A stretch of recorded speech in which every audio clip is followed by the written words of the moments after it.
Literally, if all you write is I am alive or I survived, and you write that every day, I survived today, I am alive today, I woke up and I opened my eyes. Kafka said, books should be an axe to break open the frozen sea within us. Instead of being overwhelmed and burnt out and dopamine drained, we can stop and say, hey, instead of just quickly clicking or diving down the first emotional response. I think that's massive. Hello, my name is Bren. It's good to see you. I keep hearing the word brain rot thrown around. I think it's pretty self-evident what that term implies. The sense of deteriorating ability to hold mental coherence, to remember things. There are various ways of dealing with this sense of being overstimulated, overwhelmed, a kind of psychic numbing, complete attention deficit through the incessant, bright flashing short clips streamed into our eyeballs every single day by these giant tech corporations.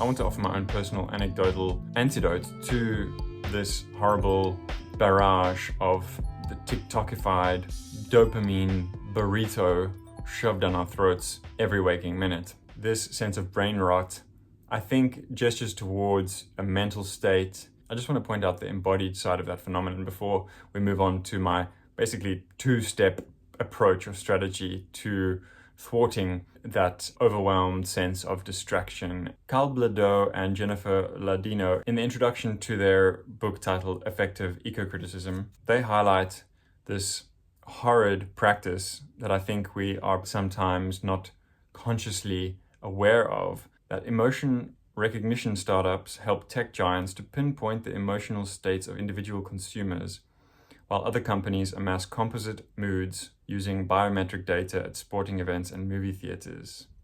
Affects are the center of contemporary biopolitics and are more public, more powerful, and more pertinent than ever. I just wanted to highlight that passage from Effective Eco-Criticism because I think it illuminates that rather scary fact that these tech companies are deeply invested in harnessing our autonomic responses, our bodily as well as our psychic responses to the stimuli that they inject into our eyeballs. And I think that speaks to the importance, the seriousness of finding a way to bypass that brain rot phenomenon and really make a concerted effort to practice one's movement through the world and one's contact with the world in a conscious, lucid, and focused way. Right, so that was my little preamble. There are two aspects of my approach to thwarting brain rot, my antidote, okay? The first one, for any of you that have watched this channel for a while, it's no surprise really that my first tip, my first strategy is to always be reading a book. What do I mean by that, always reading a book? I don't mean literally nearly getting run over by a truck because you have a book held up in front of your face. No. What I mean by that is to always have a book in the tracks of your mind that you read in the evenings, that you grapple with through the day when you're doing other things, that you systematically read from page 1 through to the end of the book. You finish it, you consolidate your thoughts, your questions, your feelings about it, and then you move on to another book the next day or the same day. And you keep doing that for the rest of your life. And these don't need to be massive, weighty works of continental philosophy. You can get to that point. And I really mean this for people that are out of the groove of the literary life and of literary contemplation and of reading, because it is a way of sensitizing us. These attention-draining algorithmic monsters actually dull our senses. They deplete us of the ability to attune ourselves to the world around us. This beautiful sunset, this moment where your child takes his or her first steps, a rare bird twittering in the tree, the smell of freshly baked bread wafting down the street. These moments are transient, and if you're just glued to your phone, you actually are denied and cut off from those sensory experiences. And books serve to sensitize us. In the words of Franz Kafka, one of his most quotable quotes, and I am paraphrasing here. Kafka said, "Books should be an axe to break open the frozen sea within us." And tech companies, they paradoxically overstimulate us, but ultimately leave us drained, depleted of warmth, and leave us frozen and locked in a perpetual adrenaline cycle that is ever diminishing our ability to resurface and reconnect and make contact with the world. So always be reading a book. And like I said, you don't need to do these massive tomes that are 1,000 pages and are going to crack your skull open if you drop it on your face in the night. Start small. If you're not in the habit of reading, start with literally the lightest, simplest book that you can find. Don't be ashamed. It's a kid's book, or a short pamphlet of poems, or one of those little penguin mini collections. It doesn't matter. Just get yourself something small and light. You don't run a marathon the first time you put on running shoes. Start small and build your way up. But if you're always reading, if you're always engaging with literature, you will, first of all, be diverted from the distraction to a certain extent, and you will encounter the world in richly invigorated terms. You will have a wider consciousness. You will have a deeper vocabulary with which to articulate your experience with the world and your encounter with other people and other beings. And that is a lost practice that we forget to society's detriment. Strongly believe that. Don't feel daunted because you haven't read a book since high school, or you loved reading as a kid and you're falling out of the rhythm of it. Just start small and build your way up. And every time that you feel yourself itching to go on TikTok or Instagram, go to that current reading project and just read a few pages, even if you just read one sentence. That moment of engaging with another human being's thoughts and their transcription of their experience, their encounter with the world through language, and then transmitted to you as a kind of weird mystical osmosis of shared experience. That moment, even if it's one sentence, is one moment not wasted by just doom scrolling. That is one small step away from brain rot. And if you just do that on a daily basis and build that up, you will find yourself reading, some of the most transformative and illuminating and epiphany-soaked books that have ever been written, and engaging with the greatest minds that have ever lived. Wordsworth said that poetry is the breath and finer spirit of all knowledge. And I just really recommend that as the one side of my approach to thwarting brain rot. So the second thing is carry around a little notebook.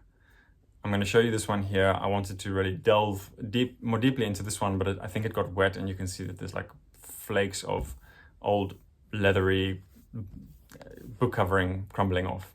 I will just show you another notebook that I use, but basically the idea is to carry something really small around that you can always have in your pocket.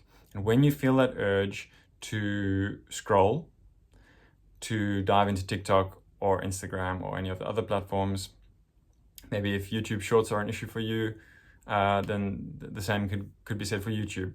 And I know there's an irony in the fact that I'm making a YouTube video about this, okay? I'm doing my best. Can't avoid the internet. But what you can do is carry this little book around. What you want is something pocket-sized, and then the idea is that you just write every single day in this book. And don't, again, like I said about reading, about getting into reading books, just start small. Don't put yourself under massive pressure to produce a prose or verse masterpiece. Just literally, if all you write is I am alive or I survived, and you write that every day, I survived today, I am alive today, I woke up and I opened my eyes and I'm breathing and I'm gonna try again.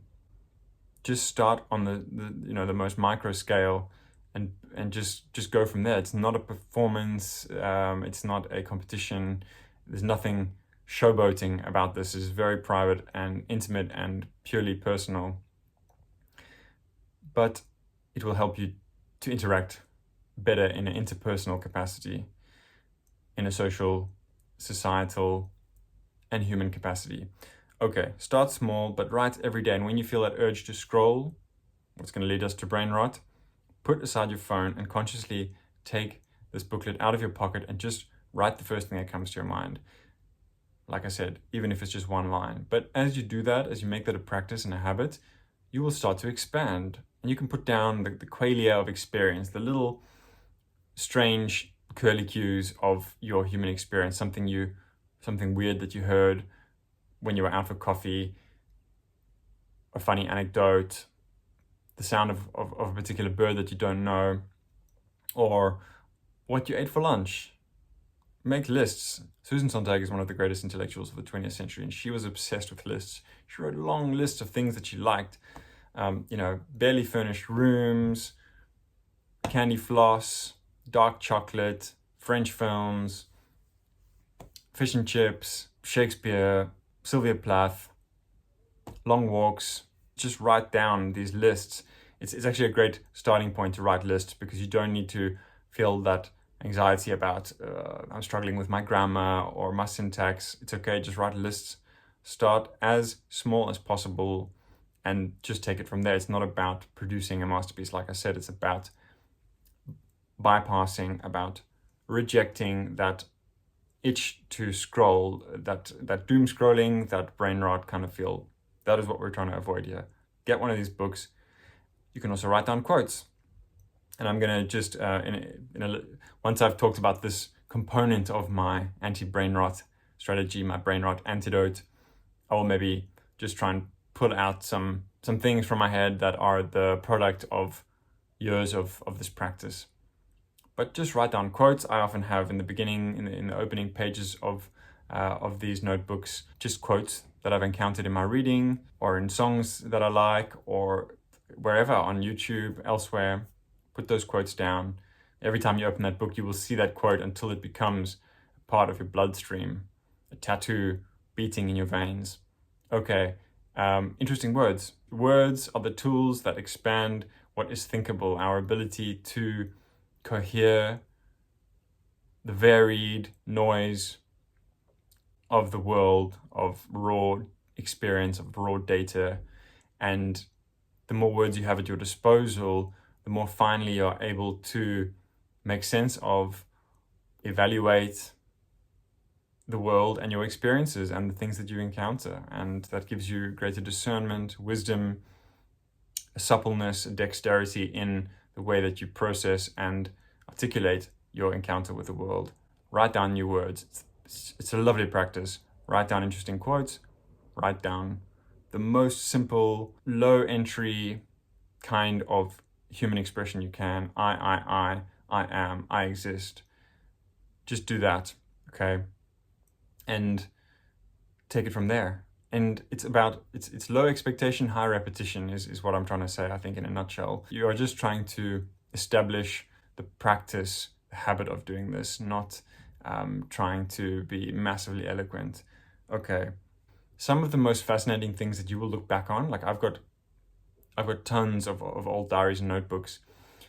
It's not necessarily how you were feeling in the moment. It's often how much, a Big Mac cost, or who you were with, or where you went, how much it cost. Sometimes the kind of humdrum ordinary miracles, as Neil Astley would put it, the ordinary miracles of being alive. Those things, if you note them down, are often the most interesting to come back to, not the anguished outpourings of your particular mood. But that's also okay, because all of that is building you a foundation that is sensitizing, that is not desensitizing, that is awakening, not benumbing, that is sharpening, not dulling your sensory perception. And that is your encounter between yourself and the world. And if that's dulled and blunted and diminished, it's a poorer experience, and we're only here for so many years. So let's not waste it. That practice is a conduit through which I am able to encounter the world more meaningfully. So, for example, Keats's idea of negative capability. This is such a powerful tool to have, and reading deeply and widely and engaging with those texts in your own words, in your own private small journal, allows you what Keats called negative capability, which is this incredible tool to contemplate various perspectives, ideas. They might be warring, they might be oppositional, they might be antagonistic, they might be dialectically opposed. You can hold up various perspectives or lenses simultaneously without rapidly diving in the direction that you feel pulled according to your mood. That is such a powerful tool to engage the world with, because we are encountering so many various phenomena, and we, instead of being overwhelmed and burnt out and dopamine drained, we can stop and say, hey, okay, here are two perspectives, and I don't really know, I don't have enough information to know what the right path to follow is, what the right decision to make is, what the right response to this particular circumstance is. But I can take those options, could be more than two, various possible responses, various possible outcomes, various possible avenues, and I can suspend them in the constellation of my thoughts while I delve deeper into the experience of and the knowledge of what I'm trying to find, instead of just quickly clicking or diving down the first emotional response. I think that's massive.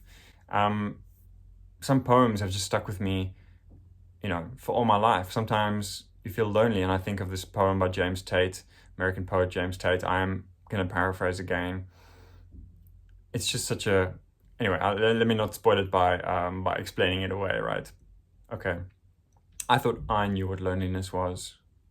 But you, my friend, you go down to the stockyard, buy a pig's ear, stitch it to your couch. That, you said, is my best friend. I just love that. It's just this weird, imagistic blast of humor and idiosyncrasy, and I just sometimes find myself saying that poem. There are so many others.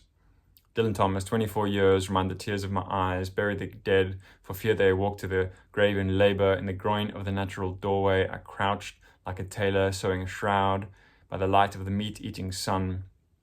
Dressed to die, with my red veins full of money, I walk in the direction of the elementary town, as long as forever is.